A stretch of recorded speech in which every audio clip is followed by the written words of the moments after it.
Hello guys, how are you? कैसे हैं आप लोग? आई होप कि आप सभी अच्छे होंगे। जय श्री राम। और मैं आज से आपकी क्लास 9th का चैप्टर भी स्टार्ट करने जा रहा हूँ। आज हम चौथा chapter structure of the atom यानी कि परमाणु के बारे में पढ़ने वाले हैं। उससे रिलेटेड आज हम थॉमसन का मॉडल पढ़ने की कोशिश करेंगे और देखेंगे इसमें थॉमसन सर ने क्या क्या हमको थ्योरी में कहा था और क्या क्या चीज़ें बताई थी। ठीक, तो सबसे बड़े पहली बात मैं आपको बता दूँ, जो परमाणु होता है यानी एटम होता है वो तीन चीज़ों से मिलकर बनता है: इलेक्ट्रॉन, प्रोटॉन और न्यूट्रॉन। इलेक्ट्रॉन जो है कक्षीय चक्कर लगाता है, ठीक है, और ये नेगेटिव चार्ज होता है। जबकि जो न्यूट्रॉन और प्रोटॉन होते हैं ये किसी भी परमाणु की नाभिक में उपस्थित होते हैं।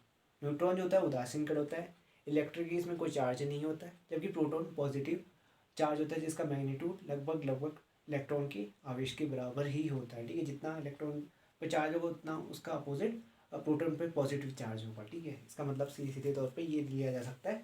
तो थॉमसन मॉडल जो था वो एक क्रिसमस पुडिंग मॉडल पर आधारित एक मॉडल था। तो जिन्होंने तो सीधे उन्होंने कहा कि जो थॉमसन मॉडल वो मानता था कि ये एक तरीके से जो अणु है या परमाणु है, सॉरी, जो परमाणु है उसमें कैसे इलेक्ट्रॉन और प्रोटॉन की व्यवस्था रहती है। उन्होंने बताया कि जो इलेक्ट्रॉन होते हैं वो इस धनावेशित भाग में, पूरे जो एटम का पार्ट है उसको उन्होंने धनावेशित भाग कहा। ठीक है, जैसे तरबूज में होता है जो रेड पार्ट होता है, एडिबल होता है, खाने योग्य होता है, उसको उन्होंने पॉजिटिव चार्ज कहा। और जो उसमें बीज होते हैं, ठीक है, सीड्स होते हैं, उसको उन्होंने नेगेटिव चार्ज यानी इलेक्ट्रॉन कहा। ठीक है, पूरा पॉजिटिव चार्ज, और उसमें जो धसे हुए जो बीज है, सीड्स है, उनको नेगेटिव चार्ज कहा। तो उन्होंने ऐसे परमाणु की या व्याख्या करने की कोशिश की। ठीक है, ये हाइपोथेसिस है उनका अपनी मानना हो सकती है। एक तरीके से उस टाइम पर ये सही भी हो सकता है, उस शताब्दी में जाए, उस ईस्वी में जाए तो ये मॉडल उस टाइम सक्सेसफुल रहा होगा। बट फर्दर फिर आगे हम रदरफोर्ड, बोरबरी के मॉडल आएंगे तो उसमें ज़्यादा विशेषता और परमाणु के बारे में और बातें खुलकर आती है आगे। ठीक है, तो इसमें पहले पढ़ लेते क्या लिखा है।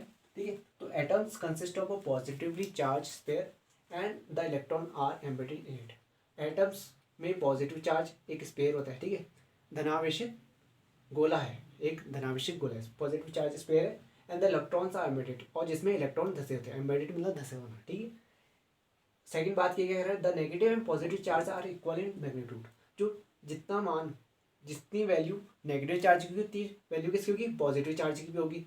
ठीक है, जितनी नेगेटिव है तो उतने यहाँ पर पॉजिटिव चार्ज भी प्रेजेंट होगा। ठीक है, तो इससे क्या होगा, अगर मैग्नीट्यूड आपका बराबर है, जैसे इलेक्ट्रॉन यहाँ 5 इलेक्ट्रॉन आपके पास, प्रोटॉन में 5 इलेक्ट्रॉन, तो क्या करेंगे, इलेक्ट्रॉन पॉजिटिव और नेगेटिव क्या करेंगे, एक दूसरे को इफेक्ट को खत्म कर देंगे और जो आपका एटम हो कैसा हो जाएगा, न्यूट्रल यानी उदासीन हो जाएगा।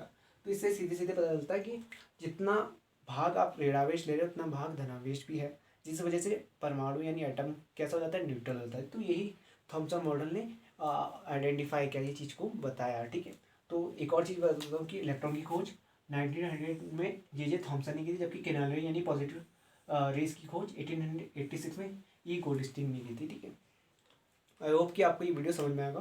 Thank you so much. अपने दोस्तों के साथ इस वीडियो को शेयर कीजिए, लाइक कीजिए एंड सब्सक्राइब आवर चैनल। ठीक है, best classes. Thank you so much.